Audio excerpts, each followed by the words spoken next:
تو ہم عصبہ کی بات کریں تو عصبات کا اصطلاحی تعریف ہو یعنی میت کے وہ رشتہ دار جن کا حصہ قرآن و حدیث سے متعین نہیں ہے بلکہ وہ تنہا ہونے کی صورت میں تمام ترکہ کی اور دیگر اصحاب فرائض کی موجودگی میں باقی ماندہ ترکہ کی کیا ہو جاتی ہے وہ مستحق ہو جاتے ہیں. ٹھیک ہے، یہ تو اس کی کیا ہے اصطلاحی تعریف ہو گئی. پھر عصبہ کی دو قسمیں ہیں، ایک عصبہ نسبی اور دوسرا عصبہ سببی. عصبہ نسبی کیا ہوتا ہے اور عصبہ سببی کیا ہوتا ہے؟ عصبہ سببی جو ہے نا وہ جس طرح غلام اور مولا کا رشتہ ہوتا ہے، غلام اور مولا کا یعنی آقا کے جس کو ہم کہتے ہیں اس کا جو آپس میں رشتہ ہوتا ہے. اور عصبات نسبی، عصبات جو نسبی ہے نا اس کی جب ہم تقسیمات پڑھیں گے تو مزید اس کی وضاحت بھی ہو جائے گی، لیکن بہرحال یہ عصبات نسبی وہ ہوتے ہیں جن کا میت سے ولادت کا تعلق ہو. مثال کے طور پر بیٹا ہوا، پوتا ہوا، پڑپوتا ہوا یہ. پھر عصبات نسبی کی جو تین قسمیں، عصبہ بنفسی ہی، عصبہ بغیر ہی اور عصبہ مغا غیر ہی. عصبہ بنفسی ہی جو خود بخود جو ہے نا وہ عصبہ ہو، اور عصبہ بغیر ہی جو خود تو عصبہ نہ ہو لیکن کسی وجہ سے وہ عصبہ بنتا ہو. جیسے ہم نے پہلے مثالوں میں پڑھا تھا نا کہ کوئی اپنے بھائی کی وجہ سے وہ کیا بن جاتی ہے، وہ عصبہ بن جاتی ہے. ٹھیک ہے، ہم نے مثالوں میں پہلے ہم نے پڑھا بھی تھا. اور ایک ہوتا ہے عصبہ مغا غیر ہی. تو یہ عصبہ نسبی کی تین صورتیں ہیں. پھر عصبہ بنفسی ہی کے جو پہلا والا ہے نا اس کی نیچے پھر چار قسمیں ہوں گی. اور یہ جو نیچے پھر قسمیں ہے اس کی عصبہ بنفسی ہی کی، یہ جب میراث میں حصہ ملتا ہے نا تو الاقرب فالاقرب، جو قریب ہوگا قریب کو پہلا ملے گا. ہلو، آواز آ رہی ہے؟ چلو ریکارڈنگ تو ہو گئی ہے اس کی، بہرحال وہ ریکارڈنگ صاف ہوگی پھر میں بھیجوں گا.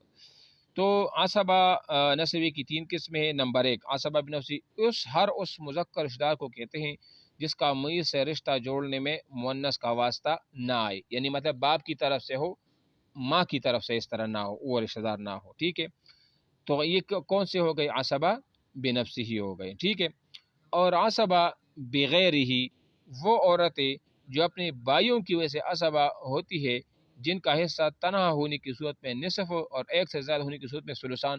وہ اس میں تو ایک ہی قاعدہ چلے گا، اگر ایک ہو چاہے وہ پوتی ہو، چاہے وہ بیٹی ہو، چاہے وہ بہن ہو تو نصف ہو، دو سے زیادہ ہو ثلثان ملتا ہے. ٹھیک ہے. اور یہ کل چار عورتیں ہیں. نمبر ایک بیٹی، نمبر دو پوتی، نمبر تین حقیقی بہن، اور نمبر چار اللاتی وہ بہن ہو گئی. ٹھیک ہے، یہ عصبہ بغیر ہی. یہ چیزیں آپ نے ذہن میں رکھتی، بعد میں جب ہم اس کی وہ مثالوں میں اجرا کریں گے، مشق ہم پڑھیں گے تو آپ لوگوں کو پتہ ہوگا ادھر سے. ٹھیک ہے. نمبر تین عصبہ مغا غیر ہی، یہ وہ عورتیں ہیں جو فروغ میت، یعنی کہ فروغ میت کون سی ہوتی ہے؟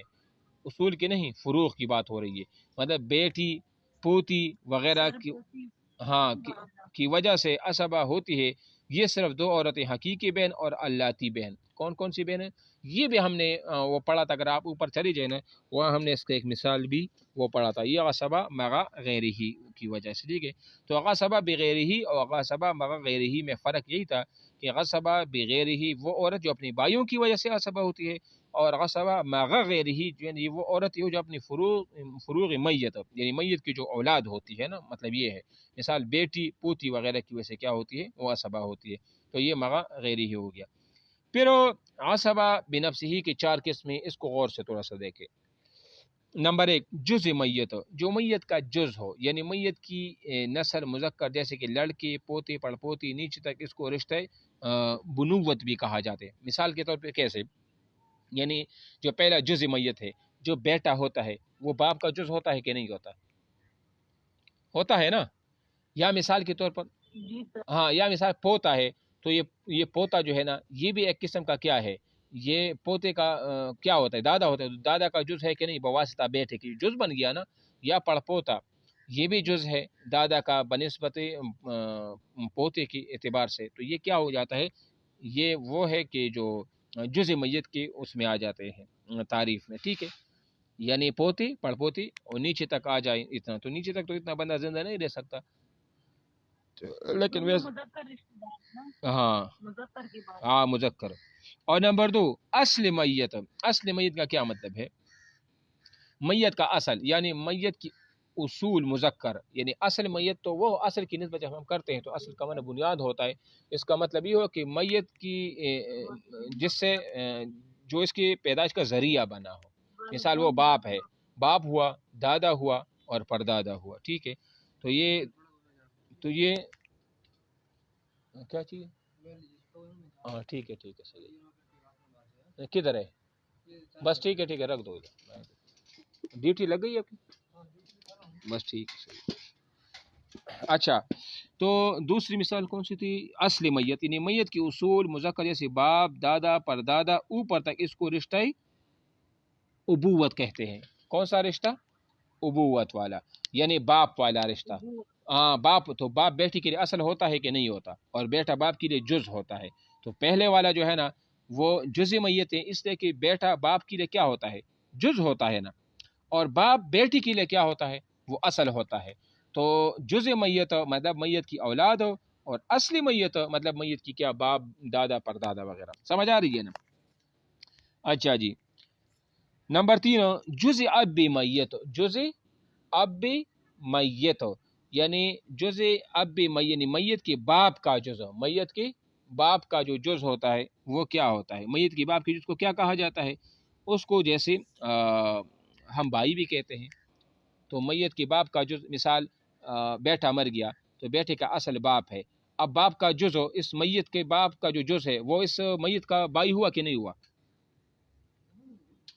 ہلو، دیکھو جز اب میت یعنی باپ کا جو جز ہوتا ہے. ایک بندہ فوت ہو گیا اور فوت شدہ آدمی کا باپ تھا، اور اس باپ کا جو جز ہے وہ اس فوت شدہ آدمی کا بھائی بنا کہ نہیں بنا؟ میری بات سنو. ہلو، اب مثال میں ہوں، میں فوت ہوا، مرنا میں فوت ہوا. اب میرا جو والد ہے جو میرے لیے اصل ہے، جو باپ ہے، جز اب میت ہو. اب تو میرا ہے نا، اور میں میت ہوں ابھی، تو میرے باپ کا جو جز ہوگا تو وہ میرا بھائی نہیں ہوگا جو جز ہوگا. ہاں تو اچھا، تو میں اور میرے باپ کا جو جز ہے، جو میرا بھائی ہے، اس رشتے کو کیا کہا؟ اخوت نہیں کہا جاتا، بھائی والا. جی سمجھ آ گیا؟ جی سر. اچھا جی، نمبر 4 جز جد میت. جز جد میت. اب میری بات کو غور سے سنو. جز یہ آپ اس کو مضاف الیہ کی طرز سے پڑھو نا تو آپ کو سمجھ آ جائے گا اس ترتیب سے. جز جد